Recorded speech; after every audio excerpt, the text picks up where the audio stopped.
Welcome to LEARN PTE HUB. I'm Sidhu, and I'm here to help you ace your PTE exam. Whether you are just starting your PTE journey or looking to boost your score, you've come to the right place. On this channel, you'll find comprehensive lessons, expert tips, and practical strategies to master every section of the PTE exam. Don't forget to subscribe and hit the bell icon so you never miss an update. Let's get started and conquer the PTE together. Are you a chocolate lover? Even true chocoholics might not know what their favorite treat has in common with yogurt, cheese, and wine. Its flavors come from fermentation. Fermentation is the process of improving a food through the controlled activity of microbes. The food you know as chocolate starts its life as the seeds of football-shaped fruit. Farmers scoop out the seeds and pulp into piles or boxes. The seeds are now called cacao beans. They ferment for about a week before they're dried, roasted, and crushed with sugar until smooth and ready to eat. Let's go back to that fermentation step. Cacao fermentation is a multi-stage process. The first stage involves yeast. Just like the yeast in your beer, yeast in a cacao fermentation produces alcohol by digesting the sugary pulp around the beans. As the pulp breaks down, oxygen seeps in. And oxygen-loving bacteria take over. The bacteria generate acetic acid from the alcohol that the yeast produced. Acetic acid causes biochemical changes as it soaks into the beans, and that has a major impact on flavor.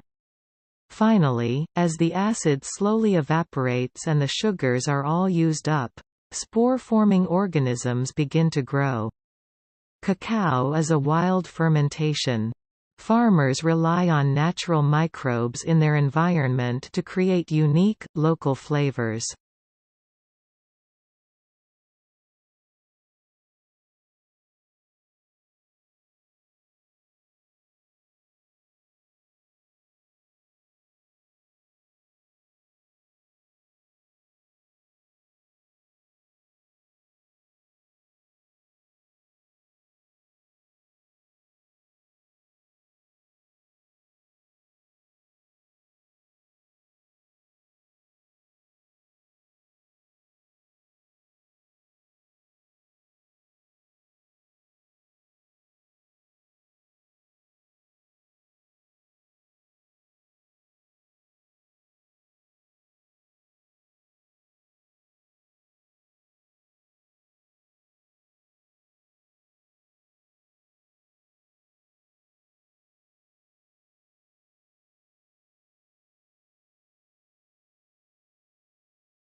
Over the last decade, the share of the world's population living under autocracy increased from 48 to 68%. It is more important than ever to understand how autocracies work. Autocrats have a keen interest in promoting the idea that they are all-powerful. Whereas leaders in democracies can be removed via elections, leaders in autocracies can lose office in two ways: via a coup or popular revolt. To make matters worse, autocrats can rarely address both threats at the same time. They often have to choose whether to reward their elite cronies to prevent a coup or the masses to prevent a revolt. This generates many difficult trade-offs. Cheat too little elections and risk losing office, but cheat too much and signal weakness to your opponents. Use corruption to reward your elite friends, but not so much that it slows economic growth and sparks a revolt. Manipulate the media, but not so much that people turn off the television. Repress your political opponents, but not so much that it causes a backlash. Empower the security services, but not so much that they can overthrow you. Rulers who fail to resolve these trade-offs often suffer the consequences.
Child language acquisition, 3 little words.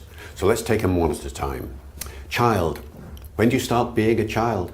For many people, language acquisition starts at around about 12 months when kids say their first word, but don't forget the first year. That first year of life is very important as well, and indeed before you're born, remember there are a couple of months before you're born when you're actually able to perceive in the womb something of the language that's around you. So language acquisition starts earlier than most people think. And it also ends later than most people think. When does child language acquisition stop? Well, in a sense, you know, we're all children. We stay being children all our lives. There's no obvious end point. For learning sounds, of course, there is, and for learning grammar, there is, but vocabulary, I mean, that goes on for the rest of our lives. A million or more words in English, and most of us only have a vocabulary of 50, 60, 70,000 words or whatever it is, and so there's always something more to learn. So remember that the two ends of child language acquisition are wider apart than some people think, and that means there's more scope for studying it than most people think.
Like 9,000 years, but the group we'll focus on dates back only to about 700 AD.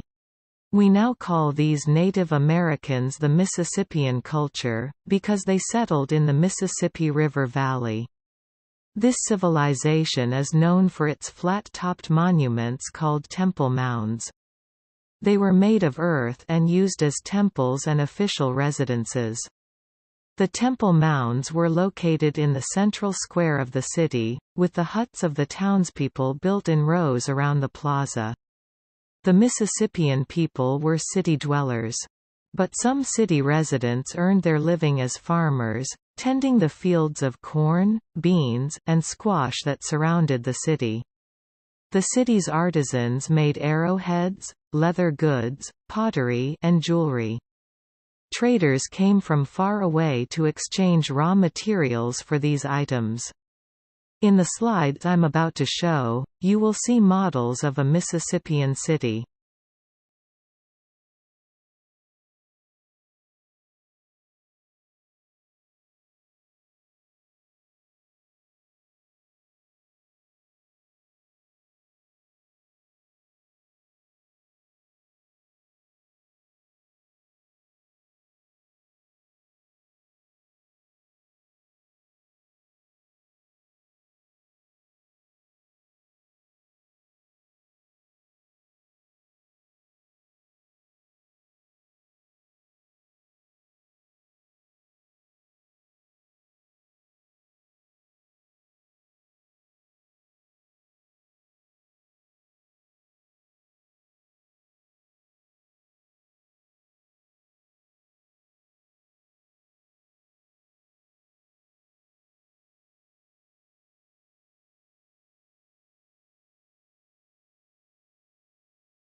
For centuries, boys were top of the class. But these days, that's no longer the case. A new study by the OECD, a club of mostly rich countries, examined how 15-year-old boys and girls performed at reading, mathematics, and science. Boys still score somewhat better at maths, and in science, the genders are roughly equal. But when it comes to the students who really struggle, the difference is stark. Boys are 50% more likely than girls to fall short of basic standards in all three areas. Researchers suggest that doing a homework set by teachers is linked to better performance in maths, reading, and science. Boys, it appears, spend more of their time in the virtual world. They're 17% more likely than girls to play collaborative online games every day.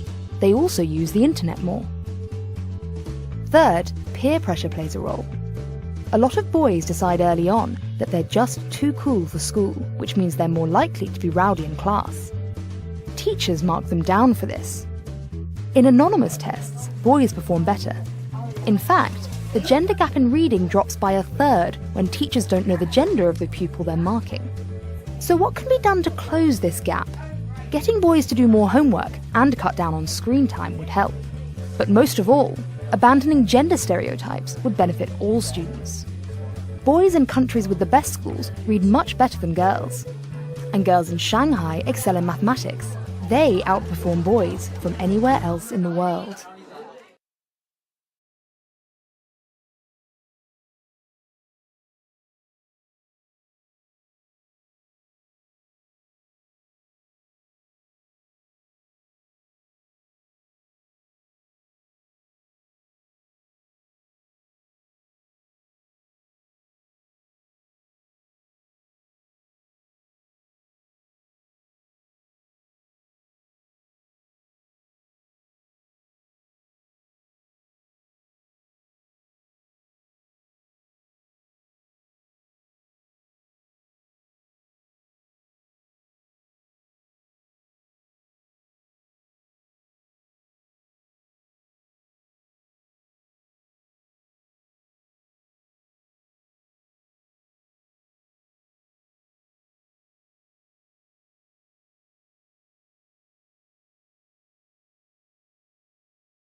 If you did, please give this video a thumbs up and subscribe to the channel for more PTE-related content.